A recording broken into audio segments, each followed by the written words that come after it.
मैं opening remark के तौर पर सबसे पहले कैप्टन साहब से, क्योंकि आज ज़रूर उनकी नज़र हालात पर रही होगी, वो देख रहे होंगे कि क्या कुछ, और उसके बाद फिर रुमान हाशमी साहब से। कैप्टन साहब सबसे पहले। जी हाँ, डॉक्टर रिज़वी, आज की सबसे बड़ी खबर तो यही है कि बशर अल असद जो हैं वो सीरिया छोड़ के चले गए हैं।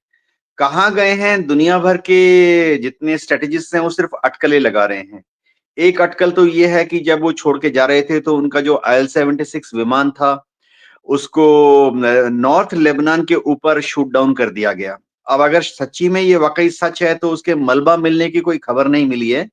शूट डाउन अगर किया होगा तो हो सकता है कि रेबल फोर्सेस ने, उनके पास भी एंटी एयरक्राफ्ट मिसाइल सिस्टम्स हैं, shoulder fired anti aircraft missiles हैं, शायद फायर किया हो, या हो सकता है कि इजराइल की एयरफोर्स ने शूट डाउन कर दिया हो।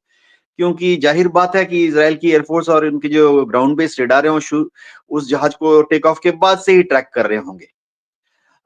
यस, कुछ लोग बोल रहे हैं कि शायद वो रूस पहुंच चुके हैं, लेकिन रूस ने ऐसी कोई जानकारी नहीं दी। खासतौर से अगर वो रूस जा रहे हैं तो उन्हें डेफिनेटली तुर्की के एयर स्पेस से उड़कर रूस की तरफ जाना पड़ेगा। अगर आप नक्शा देखें तो तुर्की ने भी इस तरह का कोई मूवमेंट हवा में रिपोर्ट नहीं की है। एक अटकल ये भी लगाई जा रही है कि शायद इजराइल की एयरफोर्स ने उनके जहाज को हाईजैक करके, जैसे फाइटर एयरक्राफ्ट भेजकर उसको फोर्सिबल लैंड करा लिया इजराइल के किसी हवाई अड्डे पे। ऐसा हो सकता है। बहरहाल अभी तक कोई कंफर्मेशन कहीं से नहीं आई है।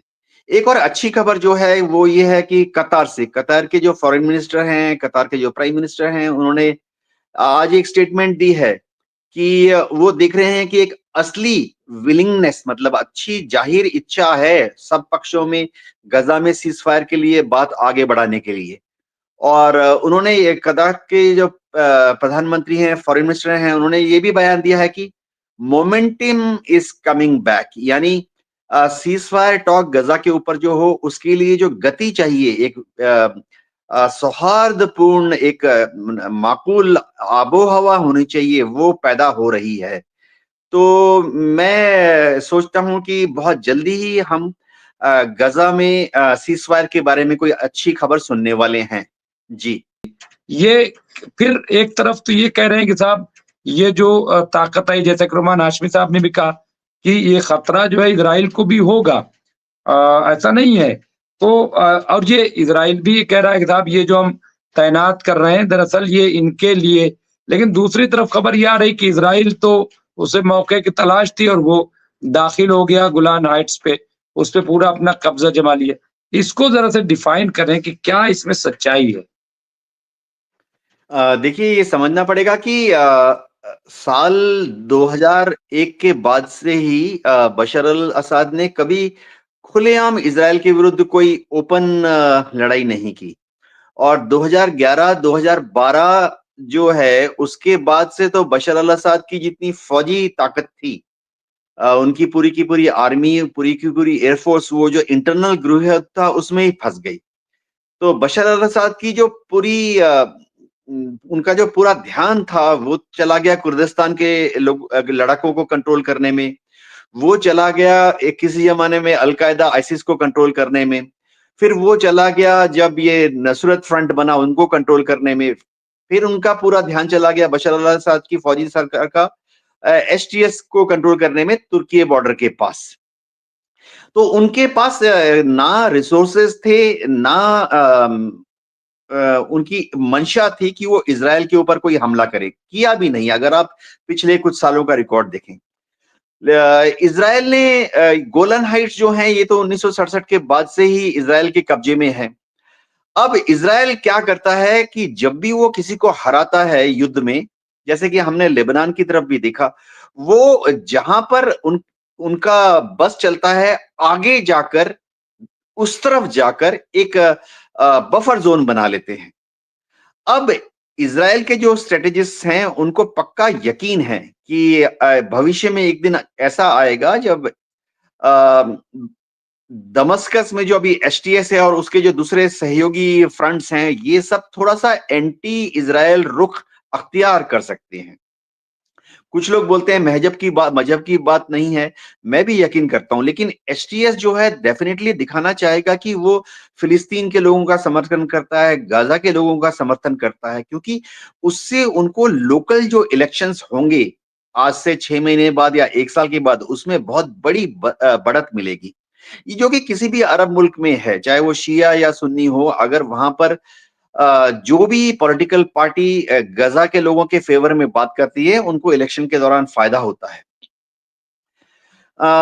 एक और चीज जो है, इजराइल ना सिर्फ इस बफर स्टेट को बना रहा है, वरन वो बफर स्टेट को बनाने के बाद ये ये कंफर्म करना चाहता है कि एचटीएस के पास कोई बड़ा हथियार ना बच जाए। एचटीएस ने बशर अल असद की जो फौज थी उससे बड़े बड़े हथियार छीन लिए हैं, टैंक, बख्तरबंद गाड़ियां।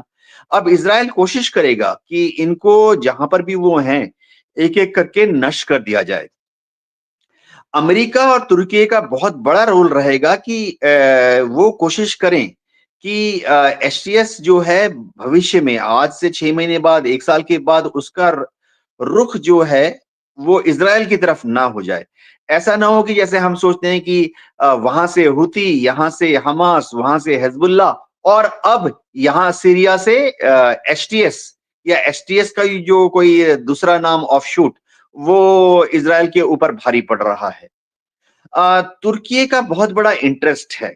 तुर्की डेफिनेटली चाहता है कि वो नॉर्थ सीरिया का जो एक हिस्सा है उसको बफर जोन बना ले। डी फैक्टो हो ये रहा था कि एलोपो की तरफ तुर्की और सीरिया का जो बॉर्डर है, वहां पे करीबन 25 किलोमीटर या 30 किलोमीटर चौड़ाई का एक बफर जोन बना लिया था, जो कि पूर्व से पश्चिम तक 150 किलोमीटर लंबा था। तुर्की चाहेगा कि सीरिया के उस बफर जोन पे उसका कंट्रोल रहे। क्या एचटीएस इसको अलाउ करेगा भविष्य में? इसी तरह से लेबनान में हिजबुल्लाह है, और एचटीएस जो है वो अब सीरिया में है। क्या एचटीएस हिजबुल्लाह के साथ एक दोस्ताना व्यवहार करेगा? ईरान तो यही चाहेगा, लेकिन हमें भूलना नहीं चाहिए कि हिजबुल्लाह का इस्तेमाल बार बार ईरान ने किया था अलकायदा के खिलाफ, आईसिस के खिलाफ, या एचटीएस के खिलाफ भी। पिछले साल तक हिजबुल्लाह जो है कई बार सीरिया में आती थी, और 7 अक्टूबर पिछले साल, उससे पहले की बात कर रहा हूं, हिजबुल्लाह कई बार ईरान के इशारे से इस सीरिया में आती थी, और एचटीएस ये सब है ना, फ्री सीरियन आर्मी, इन सबको कंटेन करने की कोशिश करती थी। तो अब से हिजबुल्लाह का क्या, जो कि दक्षिण लेबनान में है, उनका क्या रिलेशन रहेगा, दोस्ताना रवैया रहेगा क्या एचटीएस के साथ? तो ये बड़े-बड़े सवाल हैं, इनका जवाब हमें 2-3 हफ्ते में नहीं, 2-3 दिन में पता लग जाएगा। सबसे बड़ी बात जो है, मैं अभी साँस रोक के बोल रहा हूँ इस चीज़ को, कि क्या दमस्कस पे कब्जा करने के बाद एक बदले की कार्रवाई शुरू होगी? क्योंकि जो जिस तरह से वेस्टर्न मीडिया ने या खबरें फैलाई कि बशर अल-असाद ने बहुत जुल्म किए, डिक्टेटर थे, हजारों लोगों को जेल में डाल दिया, हजारों लोगों को मार डाला। तो क्या अब कल से, परसों से एक बदले की कार्रवाई शुरू हो जाएगी? क्या बशर अल-असाद की जो आर्मी थे उसके फौजी अफसरों को, जवानों को और उनके परिवार वालों को, उनके घरों को अटैक किया जाएगा? इसी तरह से उनकी पुलिस को भी बहुत वेस्टर्न मीडिया ने बहुत ही जालिम बार-बार घोषित करने की कोशिश की।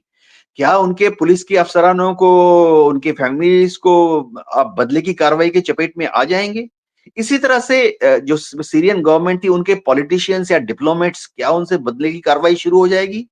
ये जो चीज़ है, ट्रेंड, हमें अगले 48 घंटे में पता लग जाएगा। अमेरिका और तुर्की की जिम्मेवारी ये बनती है कि इसको ना होने दें, क्योंकि अगर बदले की कार्रवाई शुरू हो गई वहां पर, तो फिर दुनिया भर में दबाव जो है फिर से तुर्की के विरुद्ध चला जाएगा। यूरोपियन यूनियन के कंट्रीज जो हैं तुर्की के विरुद्ध बात करने शुरू कर देंगे, कुछ नेटो देश भी तुर्की के विरुद्ध बात करना शुरू कर देंगे, क्योंकि तुर्की ही लॉन्चिंग पैड है। देखिए, इनके जितना मैं देख रहा था, इनके पास जितने हथियार हैं, जितनी इनकी लॉजिस्टिक्स इक्विपमेंट हैं, और इनके तो जो कैमोफ्लेज ड्रेस है, जो बुलेट प्रूफ जैकेट, ये सब यूएस ओरिजिन के हैं। उनको अमेरिका ने छोड़ दिया तुर्की में, और तुर्की से उनको सप्लाई कर दिया गया इन लोगों को। आज से 8 साल पहले, 4 साल पहले, 3 साल पहले और अब। तो अमेरिका और तुर्की की बहुत बड़ी जिम्मेवारी है कि वो ये पक्का करें कि किसी तरह का खौफनाक वारदातों को अंजाम नहीं दिया जाएगा। जी।